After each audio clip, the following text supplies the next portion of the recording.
Praise the Lord. सभी को जय मसीह। मैं सुनीता चोइथानी आप सभी का स्वागत करती हूँ प्रभु यीशु मसीह के नाम से। और आप सभी से निवेदन है, अगर जो आपने चैनल को लाइक नहीं किया तो लाइक करें, सब्सक्राइब करें, बेल आइकन के बटन को क्लिक करें, क्योंकि हर सुबह 9 बजे मेरा एक नया वीडियो आपके पास पहुंच जाता है। तो सुबह सुबह 9 बजे अगर जो आप परमेश्वर की वाणी, परमेश्वर की बातों को सीखना और समझना चाहते हैं तो मेरे चैनल को जरूर आप लाइक करें। तो आज के मनन के लिए बहुत ही मैं इंटरेस्टिंग टॉपिक आपके बीच में लेकर आई हूं कि प्रभु का वचन सबसे अधिक हमें किस चीज की रक्षा करने के लिए कहता है और हम किस चीज की रक्षा करते हैं। हम उसी चीज की रक्षा करते हैं जो हमारी नजर में बहुमूल्य है, प्रेशियस है। जैसे हम अपनी कीमती चीजों को कैसे रखते हैं, हम अपनी कीमती चीजों को संभाल के रखते हैं, लॉकर में रखते हैं और उसकी हर रीति से हम टेक केयर करते हैं। वैसे ही एक चीज है जो परमेश्वर हमें कह रहा है कि हमें उसे संभालना है और हमें उसके ऊपर कंट्रोल करना है, संयम लाना है, ताकि आप और मैं इस दुनिया में एक ओवरकमर, एक विजेता बन सकें। और अंत में मैं आपको सॉल्यूशन भी बताऊंगी कि किस रीति से हमें उसके ऊपर कंट्रोल करना है, जय पानी है। इसलिए वीडियो को आप अंत तक देखें ताकि आप जान सकें कि आपको उसे कैसे कंट्रोल करना है। तो वो क्या चीज है जिसके लिए प्रभु हमें कह रहा है कि हमें सबसे अधिक उसकी रक्षा करनी है, वो है हमारा मन। हम पढ़ेंगे नीति वचन 4:23 जो कि कहता है सबसे अधिक, प्रभु कह रहा है हर एक बात, जितनी भी बातें इस दुनिया में है, सबसे अधिक अपने मन की रक्षा कर। किसकी? अपने मन की रक्षा कर, क्योंकि जीवन का मूल स्रोत वही है। सोर्स ऑफ लाइफ क्या है? हमारा मन है। क्योंकि बुरी बुरी बातें, बुरे विचार, बुरी चीजें सारी कहाँ पे जन्म लेती है? हमारे मन में। और प्रभु ने कहा जो तुम्हारे मन में है वही तुम्हारे मुंह में आता है। हालेलुया, मुंह पे होता है। तो हम यहाँ पर दो व्यक्तियों को देखते हैं बाइबल से कि उनके मन में गलत विचार आए और उन्होंने गलत बातें की, गलत काम किए और एंड रिजल्ट जो हुआ वो बहुत बुरा हुआ। हम सबसे पहले तो देखते हैं यहूदा इस्करियोती। उसके मन में शैतान समा गया और उसने 30 चांदी के सिक्कों के लिए प्रभु यीशु मसीह को बेच डाला। और उसके बाद जब उसने पश्चाताप करना चाहा, जब प्रभु के पास आना चाहा तो नहीं आ पाया और उसने एंड में क्या किया? सुसाइड कर दी, आत्महत्या कर दी, क्योंकि उसके पास और कोई ऑप्शन नहीं बचा था। और हम राजा दाऊद को भी देखते हैं कि एक ऐसा व्यक्ति जो परमेश्वर की आत्मा से भरा हुआ है, एक अभिषिक्त, जिसको एक बहुत बड़ी बुलाहट है। लेकिन एक दिन छत पे जब वो टहल रहा था, उसने एक स्त्री को देखा जिसका नाम बैतशबा था। उसको नहाते हुए देखा और उसके मन में उसके लिए गलत विचार, एक लस्ट, एक वासना पैदा हो गई। पर उसने उस चीज को वहां पे खंडन नहीं किया, लेकिन उस चीज को एंटरटेन किया और अल्टीमेटली उसके साथ उसने व्यभिचार किया, उसको अपने घर बुलवा लिया। और केवल वहां पे बात खत्म नहीं हुई, उसके बाद बड़ी ही चालाकी से षड्यंत्र रचकर उसके पति को भी मरवा दिया और उसके कारण बहुत सारे नुकसान उसको झेलना पड़ा और एक पुत्र की मृत्यु भी उसको देखनी पड़ी। तो हम देखते हैं कि हमें सबसे अधिक आज अपने मन की रक्षा करनी है। और जिस तरह से मैंने आपको बताया कि शैतान का सबसे बड़ा टारगेट यही है कि वो आपके मन पर अटैक करता है। वो आपके मन में बुरी बुरी बातें, बुरी बुरी चीजें, बुरे बुरे विचार, बुरी बुरी कल्पनाएं लाता है और आपके मन के ऊपर वो अटैक करता है, क्योंकि इसको पता है कि अगर जो मैं इसके मन पर अटैक करूंगा तो ये इन सारी विचारों को और भी हम एंटरटेन करेगी और आगे चल के हम कई बार उन चीजों को इतनी इंपॉर्टेंस देते हैं, शैतान की बातों को इतने उलझ जाते हैं कि हम परमेश्वर के ऊपर संदेह करने लगते हैं, डाउट करने लगते हैं और एक क्वेश्चन मार्क उसके अस्तित्व के प्रति भी हम कई बार करने लगते हैं। तो हमें इस पे जय कैसे पानी है? अगर जो आप यहूदा इस्करियोती का पढ़ना चाहते हैं तो आप यूहन्ना 13:2 पढ़ सकते हैं। वहां पर क्लियरली लिखा है कि शैतान उसके अंदर समा गया। हालेलुया। अब यहाँ पे मरकुस 12:30 हम निकालेंगे। हमें क्या करना है इस मन को कंट्रोल करने के लिए, इसको सही दिशा में लाने के लिए हमें क्या करना है?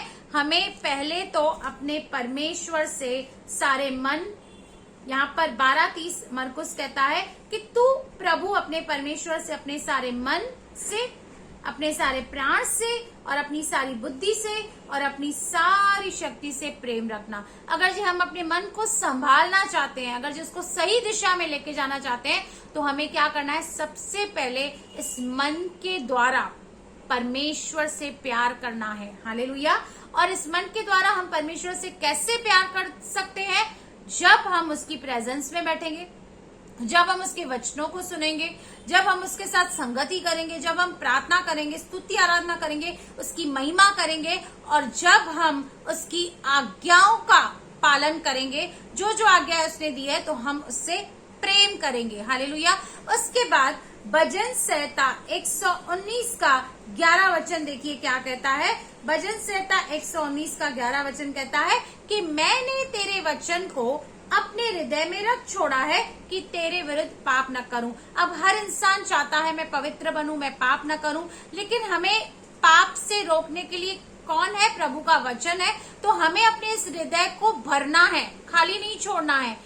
इस हृदय को परमेश्वर के वचनों से भर देना है ताकि हम परमेश्वर के विरुद्ध पाप न करें।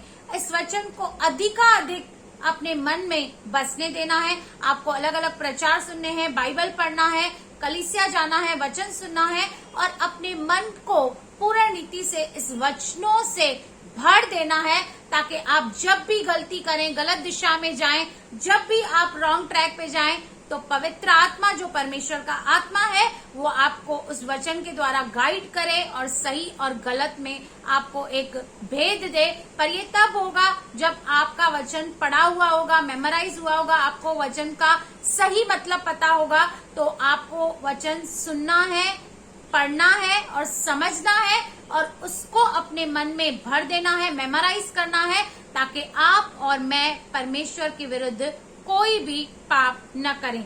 उसके बाद हम चलेंगे 2 कुरिन्थियों 10 का 4 और 5 वचन हम देखेंगे। इसलिए हम कल्पनाओं का और हर एक ऊंची बात का, बहुत सारी कल्पनाएं, बहुत सारी इमेजिनेशन, विचार हमें परमेश्वर के वचन के विरुद्ध आते हैं, परमेश्वर की पहचान के विरुद्ध भी आते हैं।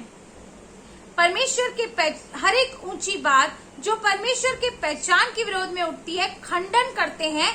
हमें क्या करना है? अगर जी कोई भी बात, कोई संदेह, डाउट परमेश्वर के वचन के विरुद्ध हमारे अंदर आता है, तो हमें उससे कैंसिल करना है, हमें उससे एंटरटेन नहीं करना है। जैसे दाऊद राजा के मन में आया उस स्त्री के लिए गलत ख्याल, तो उसने उसको एंटरटेन किया, पनपने दिया, वहां पर ही रिब्यूक नहीं किया, खंडन नहीं किया। अगर भी वो वहां पे उसको कैंसिल करता, खंडन करता, तो उससे इतना व्यभिचार का बड़ा पाप नहीं होता। इसलिए कहता है कि जो बातें, जो कल्पनाएं, हर एक ऊंची बात जो परमेश्वर की पहचान के विरुद्ध में उठती है, हमें उसको क्या करना है? खंडन करना है और हर एक भावना को कैद करके मसीह का आज्ञाकारी बना देते हैं। मतलब न केवल हमें कैंसिल करना है, लेकिन उस थॉट को, उस विचार को हमें वचन के द्वारा रिप्लेस करना है।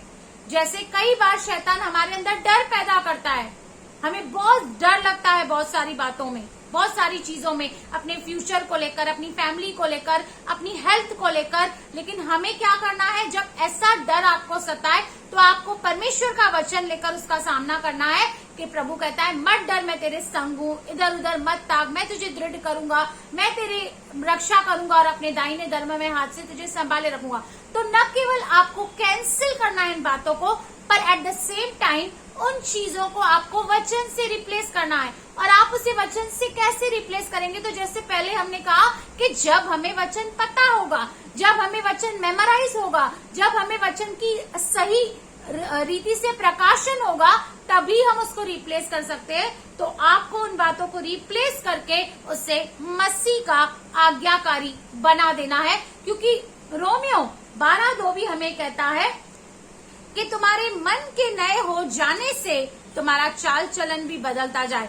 क्योंकि आप और मैं जिस बैकग्राउंड से आए हैं, जिन जिन हम परिस्थितियों से आए हैं, बहुत सारा बैगेज, बहुत सारी पुरानी बातें हमारे मन में अभी तक भरी हुई हैं।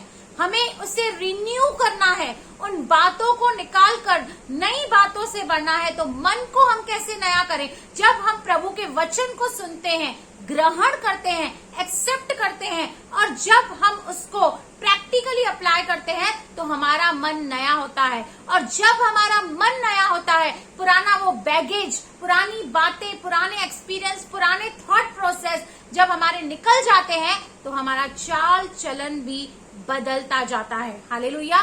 तो हम अपने अगर ये चाहते हैं कि हमारे अंदर एक परिवर्तन हो, एक ट्रांसफॉर्मेशन हो, तो हमें अपने मन को नया करना है। और मन को नया करने का सिर्फ एक ही तरीका है कि हमें वचन को पढ़ना है, सुनना है, समझना है, ताकि हमारा मन नया हो जाए, परमेश्वर के वचन के अनुकूल हो जाए। क्योंकि फिलिपियों 4:8 देखिए क्या कहता है, इसलिए हे भाइयों, जो जो बातें सत्य है, जो जो बातें आदरणीय है, और जो जो बातें उचित है, और जो जो बातें पवित्र है, और जो जो बातें सुहानी है, और जो जो बातें मनभावनी है, अर्थात जो भी सद्गुण और प्रशंसा की बातें हैं, उन पर ध्यान लगाया करो।